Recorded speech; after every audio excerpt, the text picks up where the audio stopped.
നമസ്കാരം. മലയാളി വാർത്തയിലേക്ക് സ്വാഗതം. തിരുവനന്തപുരം കോർപ്പറേഷനിൽ UDF അവിശ്വാസ പ്രമേയം കൊണ്ടുവരാൻ പോകുന്നു. ഈ അവിശ്വാസ പ്രമേയം വരുന്നതോടുകൂടി BJP വലിയ ആശങ്കയിലാണ്. കോർപ്പറേഷൻ ഭരണം വലിയ പ്രതിസന്ധിയിലാവുകയാണ്. BJP ആദ്യമായിട്ടാണ്, അല്ലെങ്കിൽ ചരിത്രത്തിലാദ്യമായിട്ടാണ് BJP കേരളത്തിലെ ഒരു കോർപ്പറേഷനിൽ ഭരണം പിടിക്കുന്നത്. ആ ഭരണം ആരംഭിച്ച ദിവസങ്ങൾക്കകം തന്നെ അവിശ്വാസ പ്രമേയം അല്ലെങ്കിൽ ആ ഭരണം നഷ്ടപ്പെടുമോ എന്നൊരു ആശങ്ക ആകെ പടർന്നിരിക്കുകയാണ്. ശരിയാണ്, ഇവിടെ ആശങ്കയും പ്രതിസന്ധിയും ഒക്കെ ഉണ്ട്.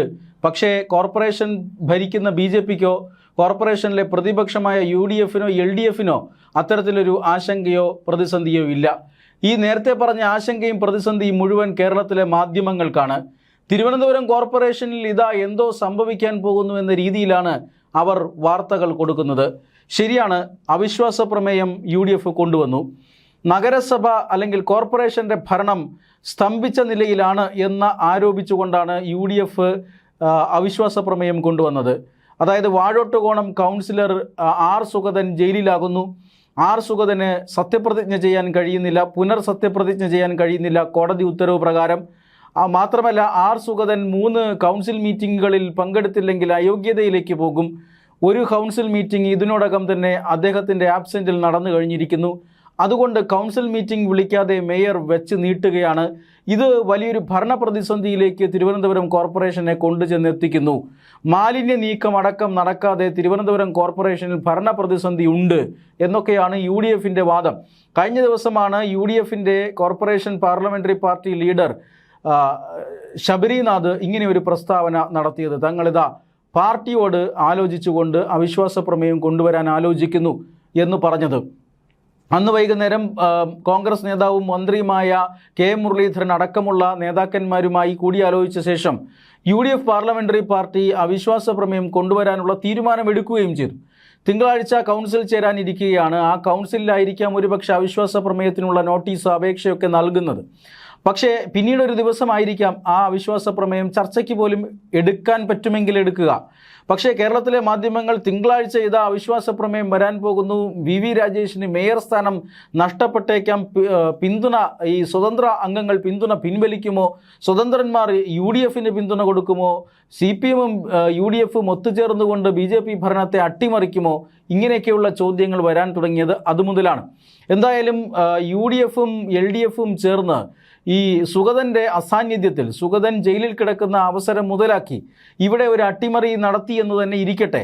അങ്ങനെ അട്ടിമറി നടത്തിയാൽ സുഗതൻ തിരിച്ചു വന്നു കഴിഞ്ഞാൽ പിന്നെ BJP മിണ്ടാതിരിക്കുമെന്നാണോ കരുതുന്നത്? അല്ലെങ്കിൽ ഇങ്ങനെ നിലവിലുള്ള ഭരണസമിതി അട്ടിമറിച്ചിട്ട് പിന്നെ എന്ത് ചെയ്യാനാണ് UDFും LDFും ശ്രമിക്കാൻ പോകുന്നത്? ഇതൊക്കെയുള്ള ചോദ്യങ്ങൾ അവരാരും ഉത്തരം പറയുന്നില്ല. പക്ഷേ തിരുവനന്തപുരം നഗരസഭയിൽ തലയെണ്ണി തുടങ്ങിയിരിക്കുന്നു കേരളത്തിലെ മാധ്യമങ്ങൾ എന്നുള്ളതാണ് ഏറ്റവും വിചിത്രമായ ഒരു കാര്യം. തിരുവനന്തപുരം നഗരസഭയിൽ 101 അംഗങ്ങളിൽ BJPക്ക് 51 അംഗങ്ങളുടെ പിന്തുണയുണ്ട്. അതായത് കേവല ഭൂരിപക്ഷം അവർക്കുണ്ട്. 50 പേർ BJP കൗൺസിലർമാരാണ്, ഒരാൾ സ്വതന്ത്രനായി ജയിച്ചു വന്ന കൗൺസിലറാണ്. അങ്ങനെ 51 പേരുടെ പിന്തുണ അവർക്കുണ്ട്. ഇപ്പോൾ സുഗതൻ കേസുകളിൽപ്പെട്ട് ജയിലിലാണ് എന്നുള്ളതാണ് ഒരു വസ്തുത. പക്ഷേ സുഗതൻ ഇല്ലാതായാൽ പോലും, അല്ലെങ്കിൽ സുഗതനെ കൂട്ടാതെ ആയാൽ പോലും ഇപ്പോൾ 50 അംഗങ്ങളുടെ പിന്തുണയുണ്ട്. മറുഭാഗത്തും 50 അംഗങ്ങളുടെ പിന്തുണ മാത്രമേ ഉള്ളൂ. അവിശ്വാസ പ്രമേയം അവതരിപ്പിച്ച് വോട്ടിനിട്ടാൽ പോലും ഇങ്ങനെ 50-50 എന്നൊരു സ്ഥിതിവിശേഷത്തിലേക്ക് വരികയുള്ളൂ. അപ്പോൾ പിന്നെ പ്രതിസന്ധി എവിടെയാണ് എന്ന ചോദ്യം ബാക്കി നിൽക്കുന്നുണ്ട്. എന്തായാലും ആ ഒരു ഘട്ടത്തിലേക്ക് പോകുന്നതിന് മുമ്പ് തന്നെ അവിശ്വാസം അവതരിപ്പിക്കപ്പെടുമോ എന്ന് നമ്മൾ പരിശോധിക്കേണ്ടതുണ്ട്. അതായത് 51 പേർ BJPയുടെ പക്ഷത്തുണ്ട്, ഭരണപക്ഷത്തുണ്ട്. 20 കൗൺസിലർ മാത്രമാണ് UDFനുള്ളത്. LDFന് 29 കൗൺസിലർമാരുണ്ട്. ഈ അവിശ്വാസ പ്രമേയത്തിന് നോട്ടീസ് നൽകിയാൽ അവിശ്വാസ പ്രമേയം ചർച്ചയ്ക്കെടുക്കണമെങ്കിൽ അതിന് 34 അംഗങ്ങളെങ്കിലും പിന്തുണച്ചിരിക്കണം എന്നാണ്. അങ്ങനെ പിന്തുണ അല്ലെങ്കിൽ അവിശ്വാസ പ്രമേയം ചർച്ചയ്ക്കെടുക്കണമെങ്കിൽ UDFൻ്റെ ഈ അവിശ്വാസ പ്രമേയത്തെ LDF പിന്തുണയ്ക്കണം, LDF കൈകൊടുക്കണം. LDFൻ്റെ അംഗങ്ങൾ കൂടി അതിനെ പിന്തുണച്ചാൽ മാത്രമേ ഈ അവിശ്വാസ പ്രമേയം ചർച്ചയ്ക്കെടുക്കാൻ പോലും സാധിക്കുകയുള്ളൂ. പക്ഷേ തിരുവനന്തപുരം നഗരസഭയിൽ അങ്ങനെ UDF LDF കൂട്ടുകെട്ടുണ്ടാകുമോ? അതാണ് ഏറ്റവും പ്രധാനപ്പെട്ട ചോദ്യം. പ്രത്യേകിച്ചും തിരുവനന്തപുരം നഗരസഭയിൽ. തൊട്ടപ്പുറത്ത് നിയമസഭയിൽ UDFും LDFും കൊമ്പ് കോർക്കുകയാണ്. പിണറായി വിജയനെ VD സതീശൻ പറയാൻ ഇനിയൊന്നും ബാക്കിയില്ല. പിണറായി വിജയനും വി ഡി സതീശനെ ഒന്നും പറയാൻ ബാക്കിയില്ല.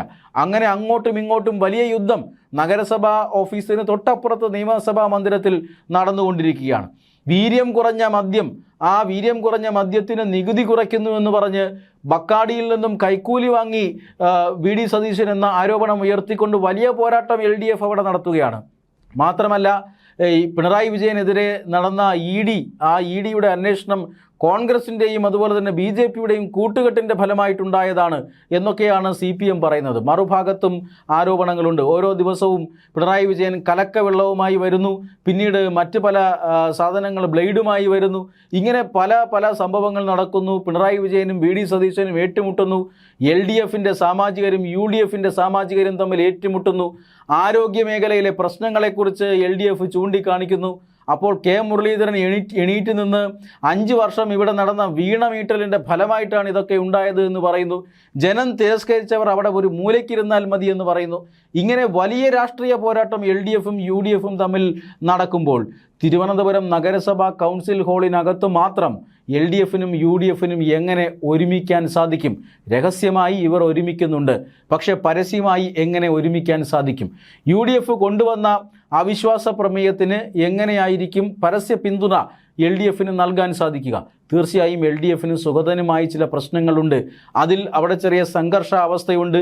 അതിനെതിരെ സുഗതനെതിരെ ചില നടപടികളൊക്കെ ഈ LDFൻ്റെ രാഷ്ട്രീയ വൈരാഗ്യം തീർക്കാനൊക്കെ ആയിട്ട് എടുത്തിട്ടുണ്ട്. പക്ഷേ അങ്ങനെയാണ് എങ്കിൽ പോലും ഇപ്പോൾ BJPയുടെ ഭരണസമിതിയെ, BJP നേതൃത്വം നൽകുന്ന ഭരണസമിതിയെ മറിച്ചിട്ട് പിന്നീട് തിരുവനന്തപുരം നഗരസഭയിൽ LDFും UDFും കൂടി ചേർന്ന് ഭരിക്കുമെന്നാണോ നമ്മൾ കരുതേണ്ടത്? അതുകൊണ്ട് തന്നെ മാധ്യമങ്ങളുടെ ഈ ആശങ്കയ്ക്കും പ്രതിസന്ധി എന്ന അടക്കം പറച്ചിലിനൊന്നും യാതൊരു വിലയുമില്ല, അല്ലെങ്കിൽ അങ്ങനെയൊരു വില കൽപ്പിക്കേണ്ട സാഹചര്യവുമില്ല. എന്തായാലും തിരുവനന്തപുരം കോർപ്പറേഷനിൽ വലിയ രാഷ്ട്രീയ കളികൾ നടക്കുന്നുവെന്ന കാര്യത്തിൽ തർക്കമൊന്നുമില്ല. ആ രാഷ്ട്രീയ കളികളുടെ ഭാഗമായിട്ടാണ് ഇപ്പോൾ സുഗതനെതിരായിട്ടുള്ള നീക്കങ്ങൾ LDFൻ്റെ ഭാഗത്തു നിന്ന് വരുന്നതും UDF ഒരു അവിശ്വാസ പ്രമേയവുമായിട്ടൊക്കെ വരുന്നതും. എന്തായാലും ഈ അവിശ്വാസ പ്രമേയത്തെക്കുറിച്ച് ചർച്ച ചെയ്യാൻ UDF LDFനെ ക്ഷണിച്ചു എന്നാണ് ശബരിനാഥൻ പറയുന്നത്. പക്ഷേ അവർ ചർച്ചയ്ക്ക് പോലും വന്നില്ല എന്ന് പറയുന്നുണ്ട്. കഴിഞ്ഞ ദിവസം ശിവൻകുട്ടി പറഞ്ഞത് ഈ UDFൻ്റെ അവിശ്വാസ പ്രമേയത്തെ പിന്താങ്ങും, BJP ഭരണസമിതിയെ പുറത്താക്കാൻ വേണ്ടി എന്തു വേണമെങ്കിലും ചെയ്യുമെന്നാണ്. പക്ഷേ ഇന്ന് പാർട്ടി ജില്ലാ ജനറൽ സെക്രട്ടറി പറഞ്ഞിരിക്കുന്നത് അങ്ങനെ UDFൻ്റെ അവിശ്വാസ പ്രമേയത്തെ പിന്തുണയ്ക്കേണ്ട കാര്യമൊന്നും ഞങ്ങൾക്കില്ല. അങ്ങനെ പിന്തുണയ്ക്കണമെങ്കിൽ അത് പാർട്ടിയുമായി ആലോചിച്ച് മാത്രമേ തീരുമാനമെടുക്കാൻ കഴിയൂ. ഇപ്പോൾ അതിനെക്കുറിച്ച് ഒന്നും പറയാൻ കഴിയില്ല എന്നാണ്. അതായത് UDFന് കൈ കൊടുക്കാൻ LDF മടിച്ചു നിൽക്കുന്ന സമയമാണ്. അതുകൊണ്ട് തന്നെ ഈ അവിശ്വാസ പ്രമേയം ചർച്ചയ്ക്കെടുക്കാൻ പോലും സാധ്യതയില്ലാത്ത ഒരു സാഹചര്യമാണ് ഇപ്പോൾ നിലനിൽക്കുന്നത്.